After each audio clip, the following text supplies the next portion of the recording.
श्रीगणेशाय नमः। अथ श्री आदित्यहृदयस्तोत्रम्।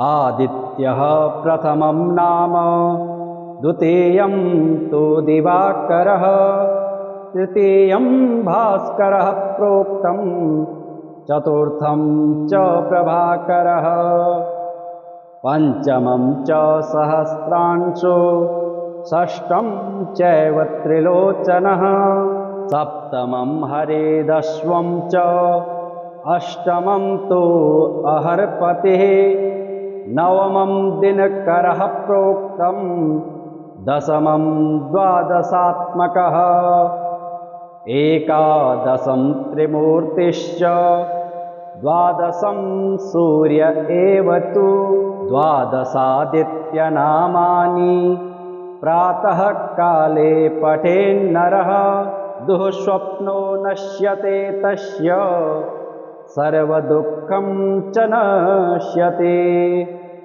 दद्रुकुष्ठहरं चैव दारिद्र्यं हरते ध्रुवं, सर्वतीर्थकरं चैव सर्वकामफलप्रदम्। यः पठेत् प्रातरुत्थाय भक्त्या स्तोत्रमिदं नरः, मोक्षमायुस्तथारोग्यं लभते मोक्षमेव च। ॐ आदित्याय नमः। ॐ दिवाकराय नमः। ॐ भास्कराय नमः। ॐ प्रभाकराय नमः। ॐ सहस्रांशवे नमः। ॐ त्रिलोचनाय नमः। ॐ हरिदश्वाय नमः। ॐ विभावशवे नमः। ॐ दिनकराय नमः। ॐ द्वादशात्मकाय नमः। ॐ त्रिमूर्तये नमः। ॐ सूर्याय नमः। श्रीसूर्य उवाच शाम्ब शाम्ब महाबाहो, शृणु मे कवचं शुभं, त्रैलोक्यमङ्गलं नाम कवचं परमाद्भुतं। यज्ञात्वा मन्त्रवित् सम्यक् फलं प्राप्नोति निश्चितं, यद्धृत्वा च महादेवो गणानां धिपो भवत्। पठनात् धारणात् विष्णुः सर्वेषां पालकः सदा, एवमिन्द्रादयः सर्वे सर्वैश्चर्यमवाप्नुयुः। कवचस्य ऋषिर्ब्रह्मा छन्दोनुष्टुबुधाहृतः, श्रीसूर्यो देवताच्चात्र सर्वदेव नमस्कृतः।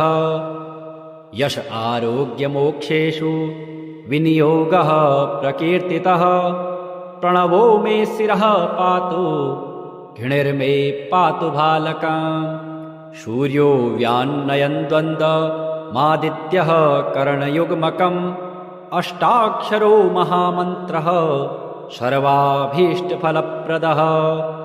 ह्रीं बीजं मे मुखं पातु, हृदयं भुवनेश्वरी, चन्द्रबिम्बं विंशदाद्यं पातु मे गुह्यदेशकम्। अक्षरोषो महामन्त्रः सर्वतन्त्रेषु गोपितः, शिवो वह्निशमायुक्तो वामाक्षी बिन्दुभूषितः। एकाक्षरो महामन्त्रः श्रीसूर्यस्य प्रकीर्तितः, गुह्यात् गुह्यतरो मन्त्रो वाञ्छाचिन्तामणिः स्मृतः। शीर्षादिपादपर्यन्तं सदा पातु मनुत्तमः, इति ते कथितं दिव्यं त्रिषु लोकेषु दुर्लभम्। श्रीपदं कान्तिदं नित्यं धनारोग्यविवर्धनं, कुष्ठादिरोगशमन महाव्याधिविनाशन। त्रिसन्ध्यं यः पठेन्नित्यमरोगे बलवान् भवेत्, बहुना किमिहोक्तेन यद्यन्मनसि वर्तते।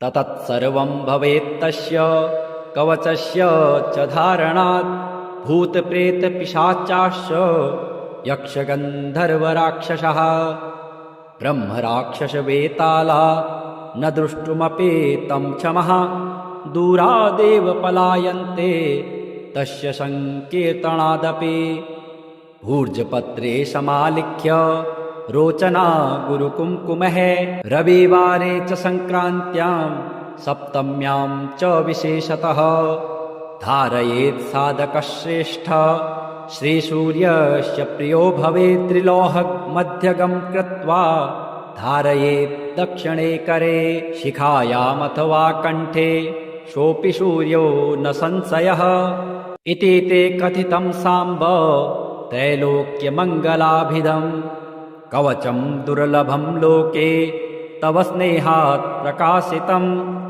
आज्ञात्वा कवचं दिव्यं यो जपेत् सूर्यमुत्तमम् सिद्धिर्न जायतेस्तस्य कल्पकोटिशतैरपि नवग्रहाणां सर्वेषां सूर्यादीनां पृथक् पृथक् पीडा च दुःसहाराजन् जायते सततं नृणाम् पीडानाशाय राजेन्द्र नामानि शृणु भास्वतः सूर्यादीनां च सर्वेषां पीडा नश्यन्ति शृण्वतः ॐ आदित्यसविता सूर्यः पूषार्कः शीघ्रगो रविः भगवस्त्वष्टार्यमाहंसो हेलिस्तेजो निधिर्हरिः दिननाथो दिनकरः सप्तसप्तिः प्रभाकरः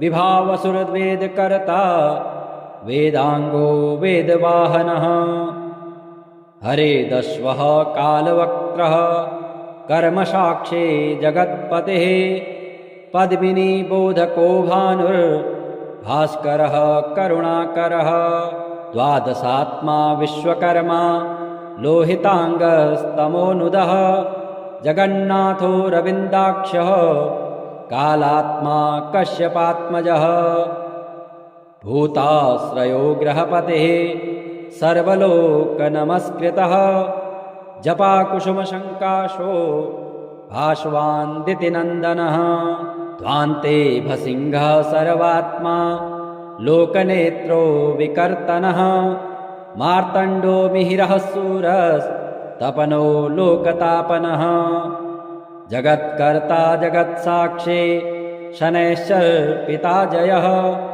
सहस्ररश्मिस्तरणिर्भगवान् भक्तवत्सलः विवस्वानादिदेवश्च देवदेवो दिवाकरः धन्वन्तरिर्व्याधिहर्ता दद्रुकुष्ठविनाशनः चराचरात्मा मैत्रेयो मितो विष्णुर्विकर्तनः दुःखशोकापहर्ता च कमलाकर आत्मभुः नारायणो महादेवो रुद्रः पुरुष ईश्वरः जीवात्मा परमात्मा च सूक्ष्मात्मा सर्वतोमुखः इन्द्रो नलो यमश्चैव नैऋतो वरुणो नीलः श्रीद ईशान इन्दुश्च भौमः सौम्यो गुरुः कविः सौरिर्विधुन्तुदः केतुः कालः कालात्मको विभो सर्वदेवमयो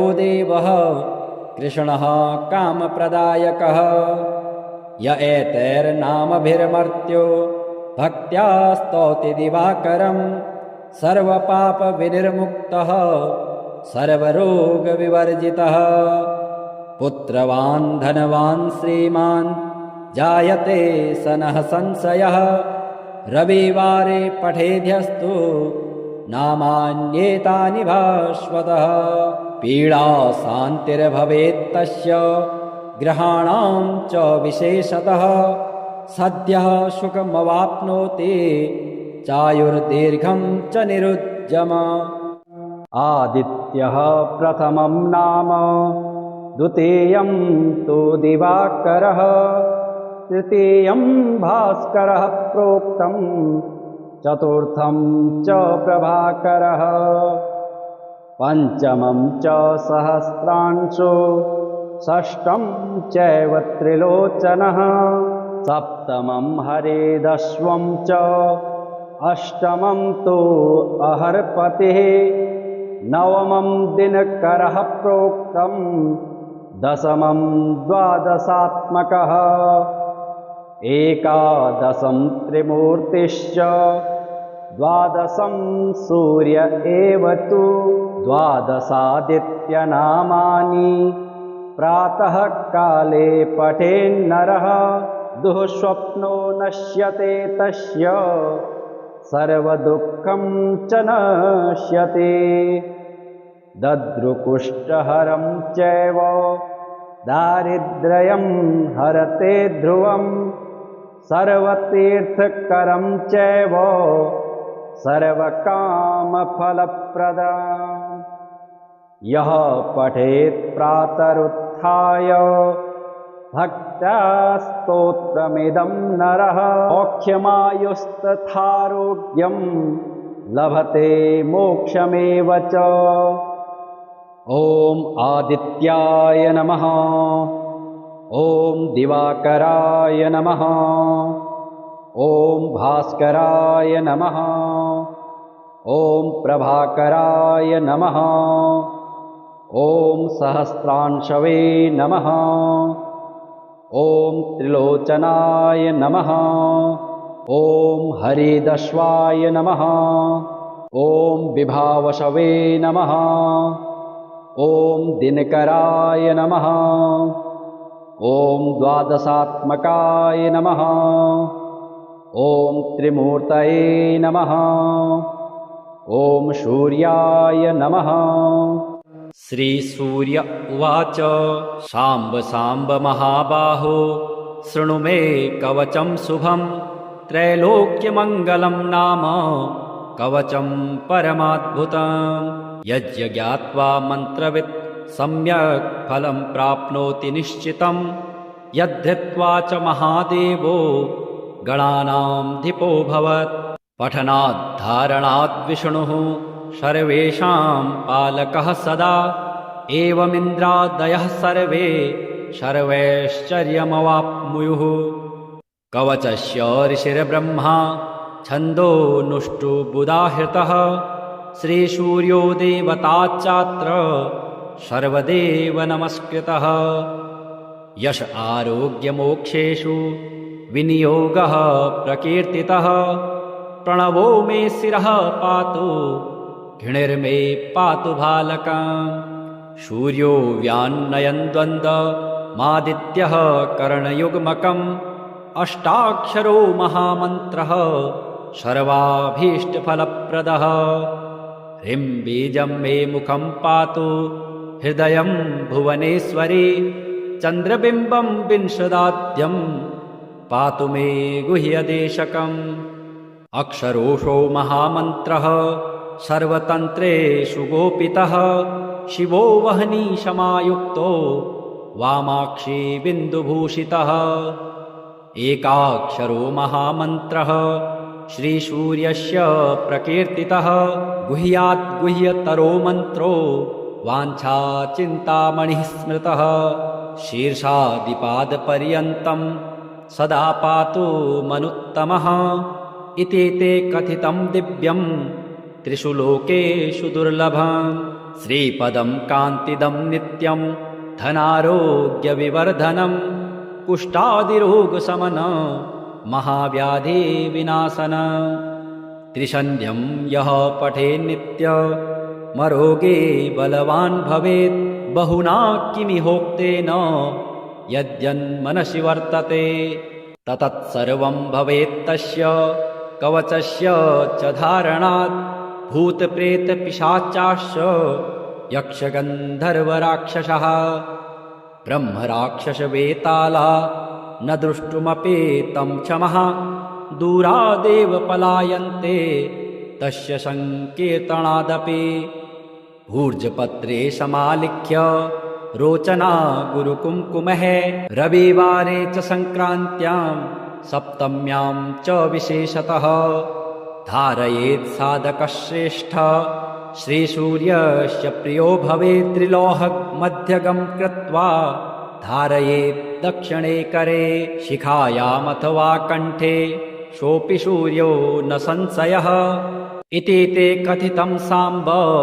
त्रैलोक्यमङ्गलाभिधम् कवचं दुर्लभं लोके तव स्नेहात् प्रकाशितम् आज्ञात्वा कवचं दिव्यं यो जपेत् सूर्यमुत्तमम् सिद्धिर्न जायतेस्तस्य कल्पकोटिशतैरपि नवग्रहाणां सर्वेषां सूर्यादीनां पृथक् पृथक् पीडा च दुःसहा राजन् जायते सततं नृणाम् पीडानाशाय राजेन्द्र नामानि शृणु भास्वतः सूर्यादीनां च सर्वेषां पीडा नश्यन्ति शृण्वतः ॐ आदित्यसविता सूर्यः पूषार्कः शीघ्रगो रविः भगवस्त्वष्टार्यमाहंसो हेलिस्तेजो निधिर्हरिः दिननाथो दिनकरः सप्तसप्तिः प्रभाकरः विभावसुरवेदकर्ता वेदांगो वेदवाहनः हरेदश्वः कालवक्त्रः कर्मसाक्षी जगत्पतिः पद्मिनी बोधको भानुर्भास्करः करुणाकरः द्वादशात्मा विश्वकर्मा लोहितांगस्तमोनुदः जगन्नाथो रविन्दाक्षः कालात्मा कश्यपात्मजः भूताश्रयो ग्रहपतिः सर्वलोकनमस्कृतः जपाकुसुमशङ्काशो भास्वान्दितिनन्दनः ध्वान्ते भसिंहः सर्वात्मा लोकनेत्रो विकर्तनः मार्तण्डो मिहिरः सूरस्तपनो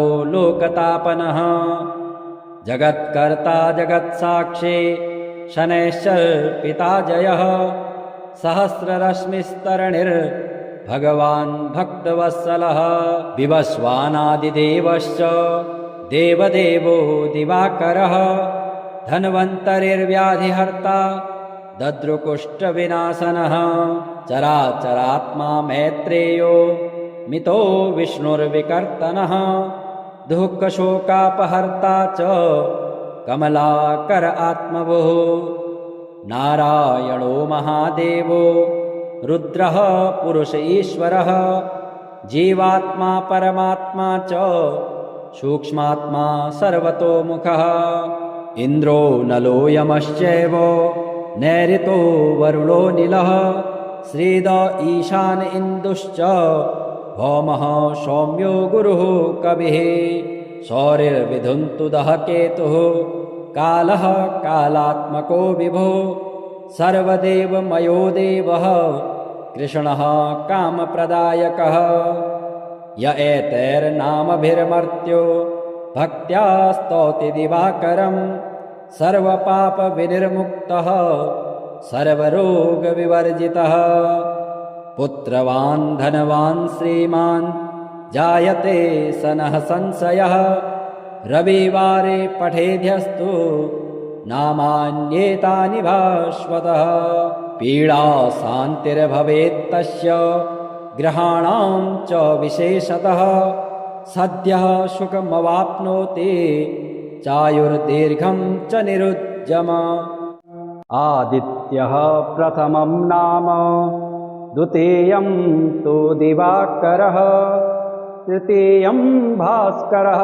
प्रोक्तं चतुर्थं च प्रभाकरः पंचमं च सहस्रांशो षष्ठं चैव त्रिलोचनः सप्तमं हरेदश्वं च अष्टमं तु अहर्पतिः नवमं दिनकरः प्रोक्तं दशमं द्वादशात्मकः एकादशं त्रिमूर्तिश्च द्वादशं सूर्य एव तु द्वादशादित्यनामानि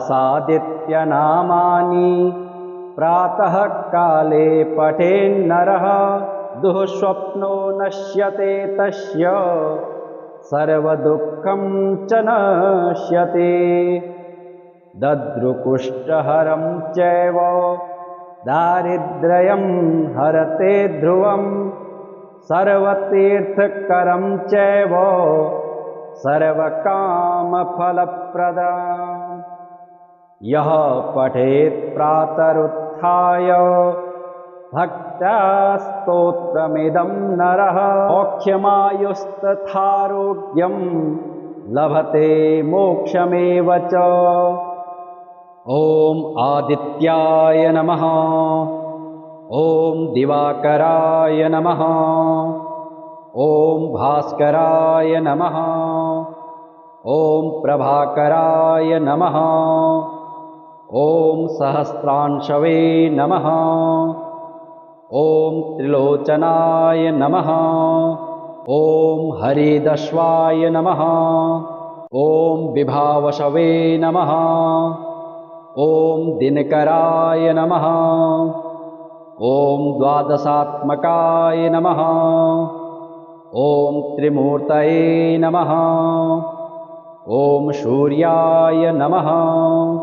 श्रीसूर्य उवाच शाम्ब शाम्ब महाबाहो शृणु मे कवचं शुभं त्रैलोक्यमङ्गलं नाम कवचं परमाद्भुतम् यज्ञात्वा मन्त्रवित् सम्यक् फलं प्राप्नोति निश्चितं यद्धृत्वा च महादेवो गणानां धिपो भवत् पठनात् धारणात् विष्णुः सर्वेषां पालकः सदा एवमिन्द्रादयः सर्वे सर्वैश्चर्यमवाप्नुयुः कवचस्य ऋषिर्ब्रह्मा छन्दोनुष्टुबुधाहृतः श्रीसूर्यो देवताच्चात्र सर्वदेव नमस्कृतः यश आरोग्यमोक्षेषु विनियोगः प्रकीर्तितः प्रणवो मे शिरः पातु घृणिर्मे पातु भालकम्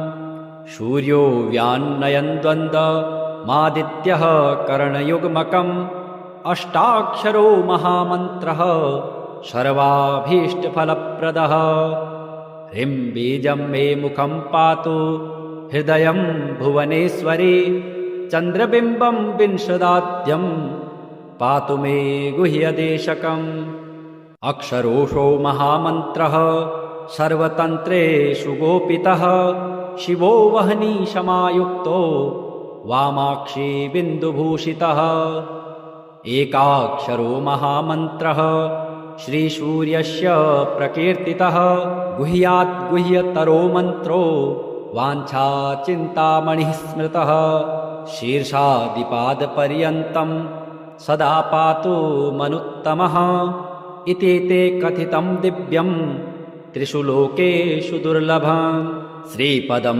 कान्तिदं नित्यं धनारोग्यविवर्धनम् कुष्ठादिरोगशमन महाव्याधिविनाशन त्रिसन्ध्यं यः पठेन्नित्यमरोगे बलवान् भवेत् बहुना किमिहोक्तेन यद्यन्मनसि वर्तते ततत्सर्वं भवेत्तस्य कवचस्य च धारणात् भूतप्रेतपिशाचाश्च यक्षगन्धर्वराक्षसः ब्रह्मराक्षसवेताला न द्रष्टुमपि तं क्षमः दूरादेव पलायन्ते तस्य सङ्कीर्तनादपि भूर्जपत्रे समालिख्य रोचना गुरुकुङ्कुमः रविवारे च सङ्क्रान्त्यां सप्तम्यां च विशेषतः धारयेत् साधकश्रेष्ठ श्रीसूर्यस्य प्रियो भवेत् त्रिलोहमध्यगं कृत्वा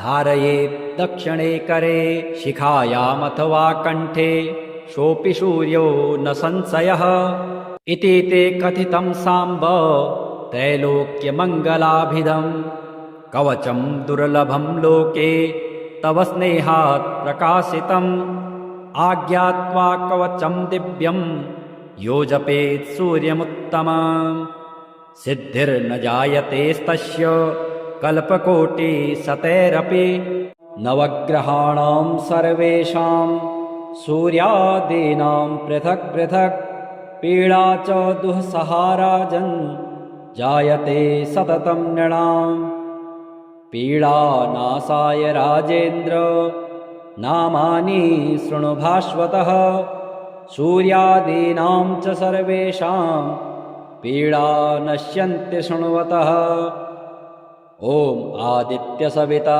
सूर्यः पूषार्कः शीघ्रगो रविः भगवस्त्वष्टार्यमाहंसो हेलिस्तेजो निधिर्हरिः दिननाथो दिनकरः सप्तसप्तिः प्रभाकरः विभावसुरवेदकर्ता वेदांगो वेदवाहनः हरेदश्वः कालवक्त्रः कर्मसाक्षी जगत्पतिः पद्मिनी बोधको भानुर्भास्करः करुणाकरः द्वादशात्मा विश्वकर्मा लोहितांगस्तमोनुदः जगन्नाथो रविन्दाक्षः कालात्मा कश्यपात्मजः भूताश्रयो ग्रहपतिः सर्वलोकनमस्कृतः जपाकुसुमशङ्काशो भास्वान्दितिनन्दनः ध्वान्ते भसिंहः सर्वात्मा लोकनेत्रो विकर्तनः मार्तण्डो मिहिरः सूरस्तपनो लोकतापनः जगत्कर्ता जगत्साक्षी शनैश्चर्पिता जयः सहस्ररश्मिस्तरणिर्भगवान् भक्तवत्सलः विवस्वानादिदेवश्च देवदेवो दिवाकरः धन्वन्तरिर्व्याधिहर्ता दद्रुकुष्ठविनाशनः चराचरात्मा मैत्रेयो मितो विष्णुर्विकर्तनः दुःखशोकापहर्ता च कमलाकर आत्मभुः नारायणो महादेवो रुद्रः पुरुष ईश्वरः जीवात्मा परमात्मा च सूक्ष्मात्मा सर्वतोमुखः इन्द्रो नलो यमश्चैव नैऋतो वरुणो नीलः श्रीद ईशान इन्दुश्च भौमः सौम्यो गुरुः कविः सौरिर्विधुन्तुदः केतुः कालः कालात्मको विभुः सर्वदेवमयो देवः कृष्णः कामप्रदायकः य एतैर्नामभिर्मर्त्यो भक्त्या स्तौति दिवाकरं सर्वपापविनिर्मुक्तः सर्वरोगविवर्जितः पुत्रवान् धनवान् श्रीमान् जायते सनः संशयः रविवारे पठेद्यस्तु नामान्येतानि भास्वतः पीडा शान्तिर्भवेत्तस्य ग्रहाणां च विशेषतः सद्यः सुखमवाप्नोति चायुर्दीर्घं च निरुज्जम आदित्यः प्रथमं नाम द्वितीयं तु दिवाकरः तृतीयं भास्करः प्रोक्तं चतुर्थं च प्रभाकरः पञ्चमं च सहस्रांशो षष्ठं चैव त्रिलोचनः सप्तमं हरेदश्वं च अष्टमं तु अहर्पतिः नवमं दिनकरः प्रोक्तं दशमं द्वादशात्मकः एकादशं त्रिमूर्तिश्च द्वादशं सूर्य एव तु द्वादशादित्यनामानि प्रातः काले पठेन्नरः दुःस्वप्नो नश्यते तस्य सर्वदुःखं च नश्यते दद्रुकुष्ठहरं चैव दारिद्र्यं हरते ध्रुवं सर्वतीर्थकरं चैव सर्वकामफलप्रदम् यः पठेत् प्रातरुत्थाय भक्त्या स्तोत्रमिदं नरः मोक्षमायुस्तथारोग्यं लभते मोक्षमेव च ॐ आदित्याय नमः ॐ दिवाकराय नमः। ॐ भास्कराय नमः। ॐ प्रभाकराय नमः।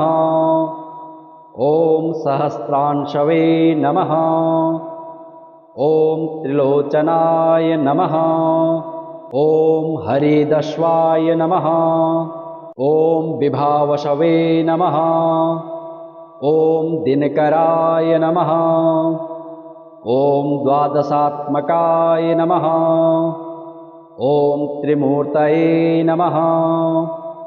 ॐ सूर्याय नमः।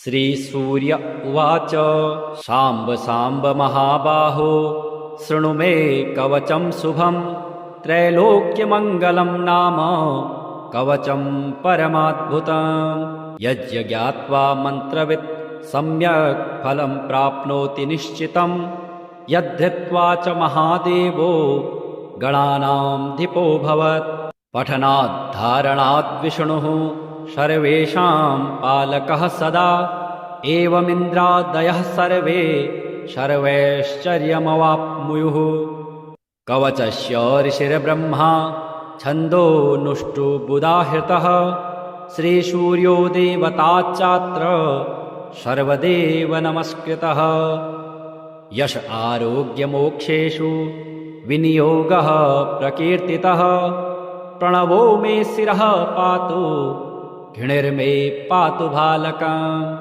सूर्यो व्यान्नयन् द्वन्द्वमादित्यः करणयुग्मकम् अष्टाक्षरो महामन्त्रः सर्वाभीष्टफलप्रदः ह्रीं बीजं मे मुखं पातु हृदयं भुवनेश्वरी चन्द्रबिम्बं विंशदाद्यं पातु मे गुह्यदेशकम् अक्षरोषो महामन्त्रः सर्वतन्त्रेषु गोपितः शिवो वह्निशमायुक्तो वामाक्षी बिन्दुभूषितः एकाक्षरो महामन्त्रः श्रीसूर्यस्य प्रकीर्तितः गुह्यात् गुह्यतरो मन्त्रो वाञ्छाचिन्तामणिः स्मृतः शीर्षादिपादपर्यन्तं सदा पातु मनुत्तमः इति ते कथितं दिव्यं त्रिषु लोकेषु दुर्लभम् श्रीपदं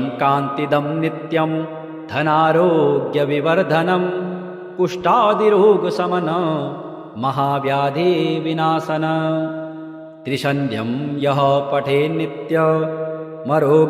बलवान् भवेत् बहुना किमिहोक्तेन यद्यन्मनसि वर्तते ततत्सर्वं भवेत्तस्य कवचस्य च धारणात् भूतप्रेतपिशाचाश्च यक्षगन्धर्वराक्षसः ब्रह्मराक्षसवेताला न द्रष्टुमपि तं क्षमः दूरादेव पलायन्ते तस्य सङ्कीर्तनादपि भूर्जपत्रे समालिख्य रोचना गुरुकुङ्कुमः रविवारे च सङ्क्रान्त्यां सप्तम्यां च विशेषतः धारयेत् साधकश्रेष्ठ श्रीसूर्यस्य प्रियो भवेत् त्रिलोहमध्यगं कृत्वा धारयेत् दक्षिणे करे शिखायामथवा कण्ठे सोऽपि सूर्यो न संशयः इति ते कथितं साम्ब त्रैलोक्यमङ्गलाभिधम् कवचं दुर्लभं लोके तव स्नेहात् प्रकाशितम् आज्ञात्वा कवचं दिव्यं यो जपेत् सूर्यमुत्तमम् सिद्धिर्न जायतेस्तस्य कल्पकोटिशतैरपि नवग्रहाणां सर्वेषां सूर्यादीनां पृथक् पृथक् पीडा च दुःसहाराजन् जायते सततं नृणाम् पीडानाशाय राजेन्द्र नामानि शृणु भास्वतः सूर्यादीनां च सर्वेषां पीडा नश्यन्ति शृण्वतः ॐ आदित्यसविता सूर्यः पूषार्कः शीघ्रगो रविः भगवस्त्वष्टार्यमाहंसो हेदिस्तेजो निधिर्हरिः दिननाथो दिनकरः सप्तसप्तिः प्रभाकरः विभावसुरवेदकर्ता वेदांगो वेदवाहनः हरेदश्वः कालवक्त्रः कर्मसाक्षी जगत्पतिः पद्मिनी बोधको भानुर्भास्करः करुणाकरः द्वादशात्मा विश्वकर्मा लोहितांगस्तमोनुदः जगन्नाथो रविन्दाक्षः कालात्मा कश्यपात्मजः भूताश्रयो ग्रहपतिः सर्वलोकनमस्कृतः जपाकुसुमशङ्काशो भास्वान्दितिनन्दनः ध्वान्ते भसिंहः सर्वात्मा लोकनेत्रो विकर्तनः मार्तण्डो मिहिरः सूरस्तपनो लोकतापनः जगत्कर्ता जगत्साक्षी शनैश्चर्पिता जयः सहस्ररश्मिस्तरणिर्भगवान् भक्तवत्सलः विवस्वानादिदेवश्च देवदेवो दिवाकरः धन्वन्तरिर्व्याधिहर्ता दद्रुकुष्ठविनाशनः चराचरात्मा मैत्रेयो मितो विष्णुर्विकर्तनः दुःखशोकापहर्ता च कमलाकर आत्मभुः नारायणो महादेवो रुद्रः पुरुष ईश्वरः जीवात्मा परमात्मा च सूक्ष्मात्मा सर्वतोमुखः इन्द्रो नलो यमश्चैव नैऋतो वरुणो नीलः श्रीद ईशान इन्दुश्च भौमः सौम्यो गुरुः कविः